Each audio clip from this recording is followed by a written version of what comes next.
आज हम लोग इस वीडियो में देखने वाले क्लास 9th का मॉडल सेट 2 जो आप लोग का टर्म 2 एग्जाम के लिए जारी हुआ है। जी हाँ, उसका डिटेल सॉल्यूशन साथ में हर एक क्वेश्चन को एक्सप्लेन भी कर दूंगा। मतलब नहीं समझने वाली कोई बात ही नहीं। अगर आप लोग अभी तक कुछ नहीं पढ़े हो फिर भी अगर इस वीडियो को देखते हो तो सारा चीज समझ में आ जाएगा। बस वीडियो को थोड़ा पेशेंस से देखना, ठीक है, तो सारा चीज क्लियर हो जाएगा। ठीक है, और आपको पता है कि प्रूफ सारा है तो प्रूफ सारा भी मैं एक्सप्लेन करूँ जितना सारा प्रूफ करना है इसमें। तो चलिए इस वीडियो को शुरू करते हैं। उससे पहले चैनल पर जितने सारे विद्यार्थी आप लोग पहली बार आए हो आप सभी प्लीज सब्सक्राइब जरूर कर लीजिए इसी प्रकार के वीडियो पाने के लिए, और एक नेक काम जरूर कीजिए। जी हाँ, अभी जरा जल्दी से जो शेयर का बटन है दबा दीजिए और अपने दोस्तों को शेयर कर दीजिए, ठीक है, ताकि उसको भी इसका लाभ मिले। ठीक है, किसी का अच्छा करने से आपका जरूर अच्छा होगा। और अभी तक मुझसे इंस्टाग्राम में नहीं जुड़े हो तो डिस्क्रिप्शन में उसका भी लिंक है, वहां भी आप लोग मुझसे जुड़ सकते हो। चलिए सवालों को देखते हैं क्या क्या सवाल है और उसको धमाकेदार तरीके से शानदार तरीके से सॉल्व करते हैं। तो दोस्तों सबसे पहला सवाल आप लोग देख सकते हो सेक्शन ए का है। सेक्शन ए में टोटल 5 सवाल आप लोग को सॉल्व करना है, 10 नंबर मिल जाएगा। ठीक है, तो क्या है देखिए यहाँ पर एक चतुर्भुज के 3 कोण 100 डिग्री, 98 डिग्री, 92 डिग्री है। इसका चौथा कोण ज्ञात करना है। तो बहुत ही आसान सा सवाल है, देख लीजिए कैसे। 3 कोण है तो हम लोग मान लिए यहाँ पर, देखिए क्या माना, चौथा कोण क्या मान लिए, एक्स मान लिए। अब जब चौथा कोण दोस्तों हम लोग एक्स मान लिए तो हम लोग जानते हैं कि चतुर्भुज के चारों कोणों का योग कितना होता है। तो सर चतुर्भुज के चारों कोणों का योग 360 डिग्री होता है। बिल्कुल होता है, हाँ तो लिखे हैं। अब चारों कोणों का योग तो 3 कोण क्या क्या है, एक है 100 डिग्री, दूसरा 98 डिग्री, तीसरा है 92 डिग्री, और चौथा कोण क्या माने एक्स, तो प्लस एक्स। और चारों का योग कितना होता है अभी हम बोले, देखिए ऊपर में लिखा हुआ है 360, तो 360 लिख दिए। अब 100 प्लस 98 प्लस 92 करोगे तो 290 मिल जाएगा, और प्लस एक्स हो जाएगा तो 290 इधर प्लस में, उधर जाके क्या हो जाएगा, उधर जाके माइनस में हो जाएगा। तो 290 माइनस हो गया, इसको घटाव करो 70 डिग्री आपका फुल्ली आंसर हो जाएगा। कोई रोक टोक नहीं, और आगे बढ़ जाओ। दूसरा नंबर सवाल देख लेना कि यहाँ पर क्या है, बहुत ही आसान है। यहाँ क्या बोला है देखिए, इस प्रकार का सवाल मैंने फर्स्ट जो सेट बताया तो उसमें वो था इस प्रकार का, और अब एग्जाम में भी रहेगा। तो देखिए क्या है, आकृति में कोण एओबी बना दिया है कितना, 60 डिग्री। एओबी भी कितना दिया देखिए 60 डिग्री, मतलब ये वाला कोण 60 डिग्री दिया, आपको ये वाला निकालना है।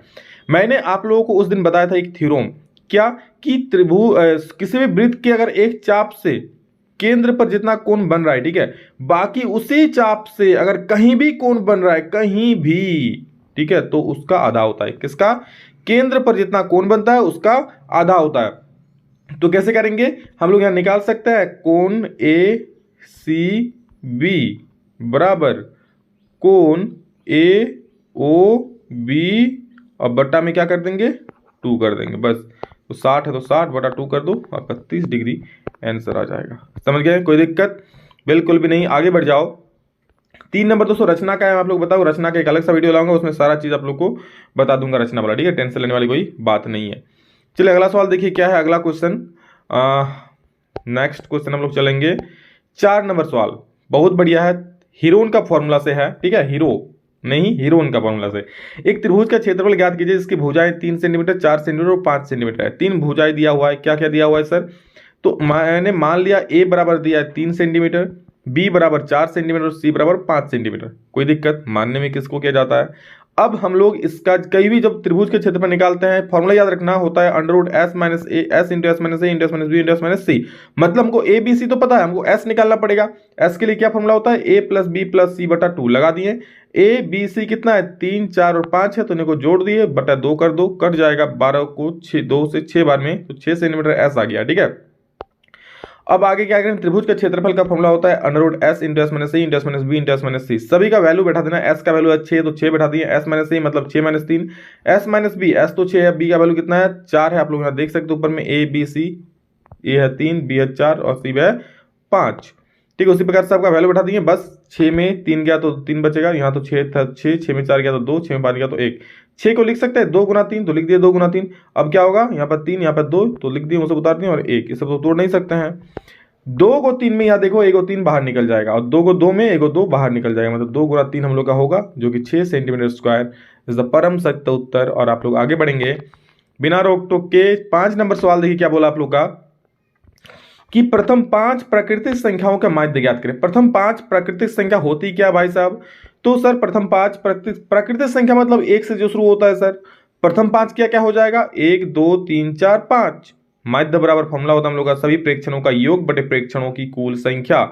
प्रेक्षण क्या क्या है, 1 2 3 4 5, सभी का योग कर दो यानी कि सभी को जोड़ दो, और संख्या कितना है 5 तक है, यानी 5 संख्या है तो बटे 5 जोड़ दोगे, ऊपर वाला तो आ जाएगा 15 और नीचे में है 5, 15 बटे 5 कर दोगे, 3 बार में कट जाएगा, 2 3 आप लोग का 100% करेक्ट जवाब। और अगला सवाल आप लोग देख सकते हो कितना नंबर है? अरे भाई रुक, सब रुक रुक, हाँ आंकड़ों इसका बहुलक ज्ञात करें।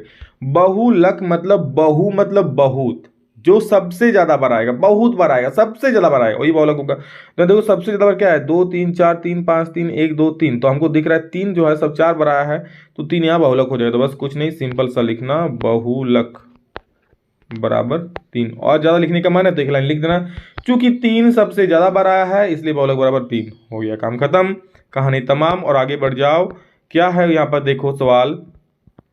एक क्रिकेट मैच में एक महिला बल्लेबाज द्वारा खेली गई 30 गेंदों में 6 बार चौका मारते, मान लीजिए कोई आपकी लड़की दोस्त है जो 6 बार चौका मारती है, ठीक है, आप तो मार नहीं पाते हो, तो जाके लड़की छक्का मारती है, और चौका मारे यानी कि प्रायिकता ज्ञात कीजिए, तो चौका कितना बार मार रहा है, तो देखिए जो दिया है पहले लिख लो आप। कुल की गेंद कितना खेल रहा है, 30 गेंद, चौका कितना बार मार रहा है, 6 बार, तो उसी का प्रायिकता निकाल। हम लोग जानते हैं किसी भी चीज का जब दोस्तों प्रायिकता निकालते हैं तो वो चीज बटे कुल चीज, किसका प्रायिकता निकाल रहा हूं, चौका मारे जाने की, तो चौका मारे जाने की संख्या कितना है उतना लिखेंगे बटे कुल गेंदों की संख्या, तो चौका मारे जाने की संख्या 6 है बटे कुल गेंदों की संख्या 30, तो 6 बटे 30 1 5 आपका परम सत्य उत्तर हो जाएगा। और 8 नंबर सवाल क्या बोला, सिद्ध करे किसी समांतर चतुर्भुज का एक विकर्ण उसे दो सर्वांगसम त्रिभुजों में विभाजित करता है। अब दोस्तों प्रूफ की गंगा बहेगी, सिद्ध करने की गंगा बहेगी, तो आप लोग जरूर डूब जाना उसमें, तभी समझ में आएगा, समझिए ना।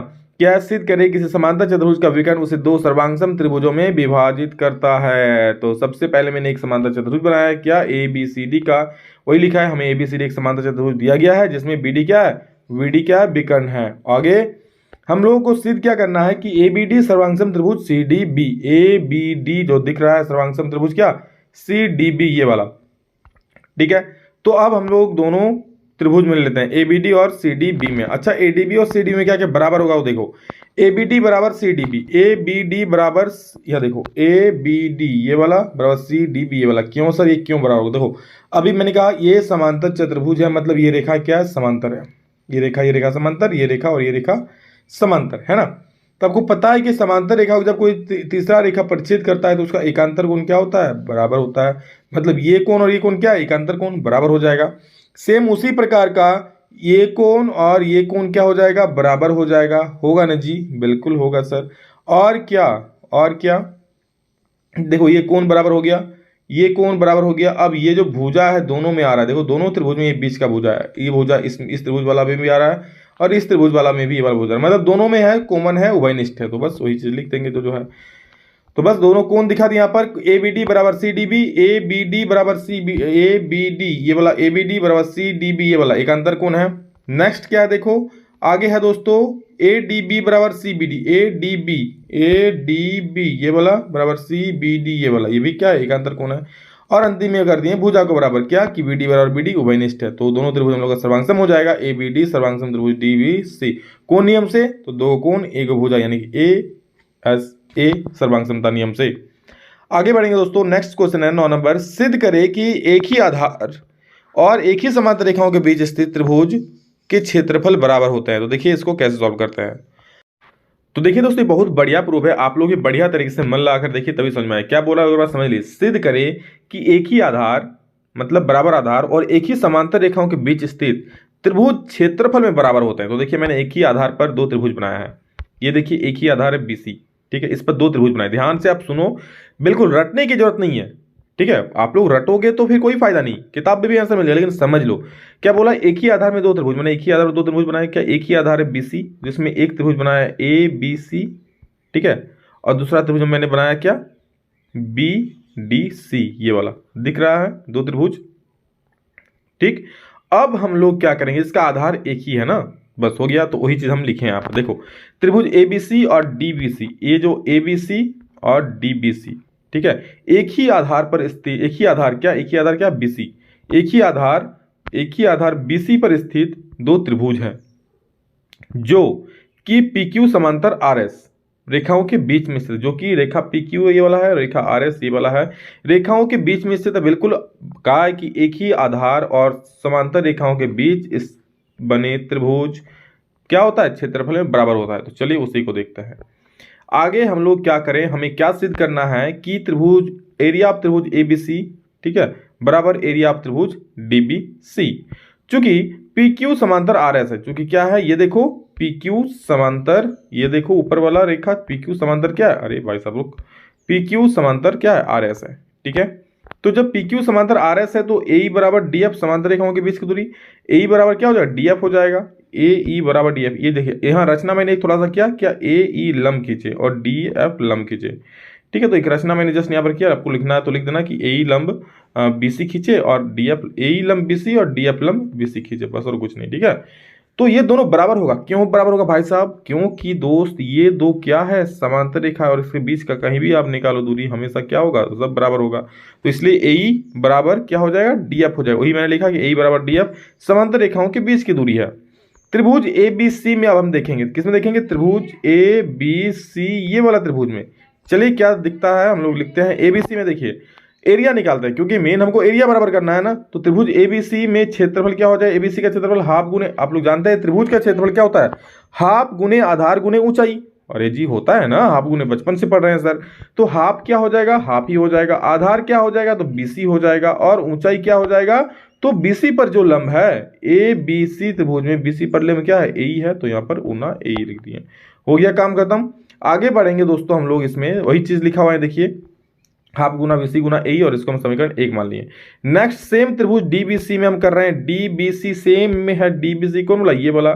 इसमें भी क्षेत्रफल निकालने क्या होगा, हाफ गुने आधार मतलब बीसी और गुने ऊंचाई मतलब डीएफ, क्योंकि अब इस त्रिभुज में ये वाला थोड़ी आ रहा है, ये वाला आ रहा है, तो डीएफ हो जाएगा। तो वही लिख दिया हम, हाफ गुने तो बीसी गुने ए हो गया, और डीएफ लिख दिया। और अब देखो हम लोग चूंकि अभी ऊपर में लिखिए क्या ए बराबर डीएफ था, मैंने लिखा ना अभी कि ए बराबर डीएफ था, तो हम डीएफ के जगह पे ए लिख सकते हैं मेरे दोस्त, बिल्कुल लिख सकते हो सर, बराबर है कौन रोकेगा। तो बस इसको हम समीकरण क्या मान लिए, इसको समीकरण 2 मान लिए, ठीक है। इस प्रकार उसको 1 मान के इसको हम 2 मान लिए। और चूंकि क्यों ये बराबर क्यों हुआ, ए और डीएफ बराबर है इसलिए ना। तो समीकरण 1 और 2 से क्या है, समीकरण 1 में क्या देखिए एरिया ऑफ त्रिभुज एबीसी, समीकरण 1 में क्या एरिया ऑफ त्रिभुज डीबीसी, एक है नहीं ये वाला, एरिया ऑफ त्रिभुज एबीसी, और 2 में क्या एरिया ऑफ त्रिभुज डीबीसी। तो बस ये दोनों को हम क्या कर दिए, बराबर कर दिए। क्यों बराबर हुआ, क्योंकि इधर वाला देखिए राइट साइड आपका बराबर हो चुका है, ठीक है, तो लेफ्ट साइड भी बराबर हो जाएगा, बस यही कहानी है।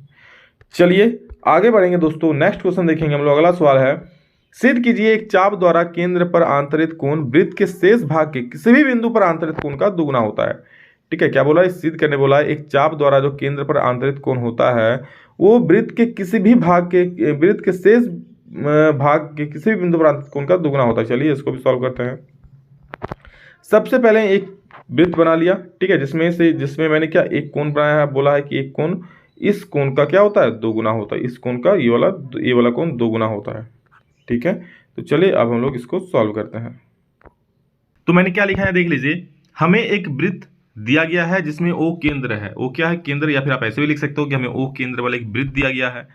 हमें सिद्ध करना है, क्या सिद्ध करना है, मैंने अभी बताया कि ये जो कोण होगा ना, ये जो दोस्त कोण होगा ये इस कोण का क्या होगा दोगुना होगा। मतलब कह सकता है कोण एओबी जो होगा वो बराबर होगा कोण टू कोण एओबी के, टू कोण एओसी के। तो वही चीज सिद्ध करना है, हमें सिद्ध करना है एओबी बराबर 2 कोण एओसी। रचना मैंने क्या किया, ओए और ओसी को मिलाया, ठीक है, सॉरी ओए और ओसी को बोल रहा है, ओसी और ओडी को मिलाया। रचना में क्या किया हम, ओसी को देखिए डॉट डॉट डॉट है और इस ओडी में भी डॉट डॉट, इसको हम मिला दिए। अब इसको मिलाने के बाद क्या होता है देखो, त्रिभुज एओसी में देखो देखिए मेरा मूल उद्देश्य क्या है, मेरा मेन उद्देश्य ये है कि इस कोण को लाना है और इस कोण को लाना है, ठीक है, मेन उद्देश्य है। तो हम सबसे पहले क्या करेंगे, देखो मैं ओवरव्यू देता हूँ एक, पहले हम इस त्रिभुज को लेंगे फिर हम इस त्रिभुज को लेंगे, बस इतनी सी कहानी है। तो सबसे पहले क्या लिए, त्रिभुज एओसी में, अब एओसी में क्या ओए बराबर ओसी है, एओसी में क्या है ओ ए बराबर ओसी, ये बराबर क्यों है, क्योंकि अरे भाई साहब ये वृत्त की त्रिज्या है ना, तो बराबर ही तो रहेगा, वृत्त की त्रिज्या हमेशा बराबर होती है, हो गया बराबर। और हम लोग जानते हैं बराबर भुजाओं का सम्मुख कोण होता है बराबर, मतलब सर मतलब ये दोनों जब भुजा बराबर हो गया इसका सम्मुख कोण भी क्या होगा बराबर होगा। तो इस भुजा का सम्मुख कोण होगा ये वाला और इस भुजा का सम्मुख कोण होगा ये वाला, ठीक है। तो ये दोनों कोण भी क्या हो जाएगा बराबर, मतलब हम लोग कह सकते हैं कि ये कोण बराबर ये कोण, तो वही अब हम लिखेंगे। चलिए लिखते हैं, देखो कर दिए हम यहाँ पर क्या कर दिए, ओए बराबर ओसी क्योंकि वृत्त की त्रिज्या है। फिर हम कह सकते हैं कि एसीओ बराबर ओएसी, जैसे मैंने फिगर में दिखाया, एसीओ बराबर, आप लोग अपना कॉपी में देखिए जो अभी छापे हैं, एसीओ बराबर ओएसी बराबर भुजाओं का सम्मुख कोण एसीओ बराबर ओएसी, एसीओ बराबर ओएसी, क्यों बराबर भुजाओं का सम्मुख कोण, अभी मैंने बताया कुछ देर पहले, ठीक है। नेक्स्ट अब देखो क्या करूँगा मैं, अब इस कोण को मैं लिख रहा हूँ, कौन को, इस कोण को। आप लोग यहाँ पर एक चीज ध्यान दीजिए दोस्तों, मान लीजिए कोई त्रिभुज ऐसा, ठीक है, आपको अगर ये कोण लिखने बोलिए बहिष्कोण, तो आपको पता होना चाहिए बहिष्कोण बराबर क्या होता है, ये कोण प्लस इस कोण के बराबर होता है ना। कोई भी त्रिभुज का जब बहिष्कोण लिखते हैं तो बाहरी कोण क्या भीतरी दो कोणों के भीतरी दूसरे दो कोणों के बराबर होता है, मतलब इस कोण के नहीं, दूसरा दो कोण, ये कोण के योग के बराबर होता है। तो वही चीज हम करेंगे यहाँ पर, हम लिख सकते हैं कोण ए ओ डी बराबर, ठीक है। देखो ये एक त्रिभुज है ये वाला, तो हमको ये वाला निकालना है, मतलब क्या ये प्लस ये होगा। अभी तो पता है कि जब भी बहिष्कोण निकालेंगे मतलब अंदर का दो कोण को जोड़ देंगे, सामने वाला कोण को छोड़ करके, इसको छोड़ करके, ठीक है। तो चलिए वही लिखते हैं, क्या लिख दिए कि ए ओ डी बराबर कोण ओ ए सी प्लस ए सी ओ, ए ओ डी बराबर ओ ए सी प्लस ए सी ओ हो गया, दोनों को जोड़ दिए। अब आगे क्या करेंगे, दोनों को जोड़ने के बाद जो क्यों जोड़ा, क्योंकि बहुत बहिष्कोण है। अब एओडी बराबर हम लिख सकते हैं एसीओ प्लस कोण एसीओ। क्यों सर, ओएससी की जगह हम एसीओ क्यों लिख दिए, क्योंकि सर यहाँ पर ओएससी की जगह पे एसीओ तो है ना बराबर, इससे पहले अभी हम बताएं दोनों बराबर है, बराबर हो जाएगा, सम्मुख कोण है, ठीक है। तो एसीओ प्लस एसीओ मतलब यहाँ पर टू कोण एसीओ हो गया, ठीक है। और इसको हम समीकरण क्या मान लिए, एक। Same to same process, ditto process हम सेकंड में अपनाएंगे। क्या करेंगे इसमें, सबसे पहले इस त्रिभुज को लेंगे हम, इस त्रिभुज को, फिर इस कोण को निकालेंगे, फिर बस हो गया प्रूफ।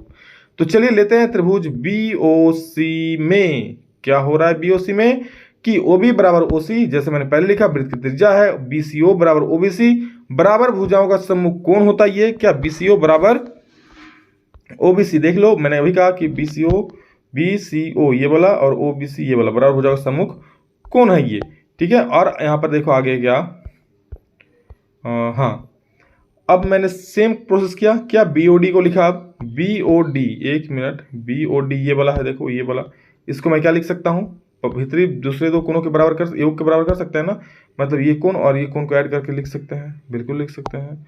तो वही चीज मैंने यहाँ पर लिखा है, क्या देखिए, बीओडी बराबर बीसीओ, बीओडी बराबर बीसीओ प्लस ओबीसी लिखा है, बीओडी बराबर बीसीओ प्लस पर बीसीओ प्लस बीसीओ, क्यों, क्योंकि ओबीसी की जगह तो हम बीसीओ लिख सकते हैं ना, तो ही लिख दिया मैंने, लिख दिया। और आगे देखिए क्या है, चूंकि यहाँ भी लिख दिया है बीसीओ बराबर ओबीसी, मैंने यहाँ भी लिख दिया है, ठीक है, चूंकि में, ठीक है। इतना हो गया कि बीओडी बराबर, अब बीसीओ को बीसीओ जोड़ दो, टू कोण बीसीओ हो जाएगा। अब हम लोग समीकरण एक और दो को जोड़ देंगे। समीकरण एक में मेरा क्या था, ये था, और समीकरण दो में मेरा क्या है देख लीजिए, इसमें भी दो यहाँ पर है ना, समीकरण दो में दो कोण बीसीओ बीओडी बराबर है। दोनों को जब जोड़ेंगे दोस्तों तो इधर वाला इधर से जुड़ेगा, उसमें क्या था एओडी था और इसमें बीओडी, तो एओडी प्लस बीओडी हो जाएगा। और उसमें क्या था, टू कोण एसीओ प्लस कोण बीसीओ, दोनों को जोड़ देंगे तो यहाँ पर हो जाएगा, देखिए जोड़ेंगे मतलब क्या, एओडी और बीओडी को जोड़ेंगे तो क्या होगा, देखो पहले एओडी और बीओडी को जोड़ेंगे पर क्या होता है, देखो कितना रोचक है एओडी और बीओडी। एओडी और बीओडी जब जोड़ेंगे तो ये पूरा कोण मिल जाएगा, तो हमको मिल गया कोण बीओ ए या एओबी जो बोलना है बोलो, बीओए बोलो या फिर सॉरी बीओए बोल रहा है भाई साहब, ये बोलना ना, हाँ बीओए या फिर एओबी। चलो तो क्या हो जाएगा, एओडी बराबर एसीओ प्लस एसीओ हो गया, एसीओ प्लस एसीओ यहाँ निकल गया। अब एओडी बराबर टू कोण एसीओ, दोनों को यहाँ पर एक मिनट, दोनों को जोड़ने में यहाँ था, ठीक है, दोनों को जोड़ने पर तो एओडी बीओडी से जुड़ गया, एसीओ ये, तो ये दोनों जुड़ के एओडी बना लेगा और इसमें दो कॉमन आ जाएगा, तो एसीओ प्लस बीसीओ होगा। एसीओ प्लस बीसीओ किसका होता है, कोण ए सी बी के बराबर होता है, आप लोग चेक कर सकते हो, इसको दोनों को जोड़ोगे एसीओ बीसीओ, देखो ये आएगा, जोड़ तो आइए भाई साहब, थोड़ा रुकना, एसीओ ये वाला, बीसीओ ये वाला, दोनों को जोड़ो, A B A C B मिल जाएगा, ठीक है। तो बस इतनी सी कहानी है दोस्तों। नेक्स्ट क्वेश्चन चलेंगे हम लोग, उसमें भी प्रूफ है दोस्तों।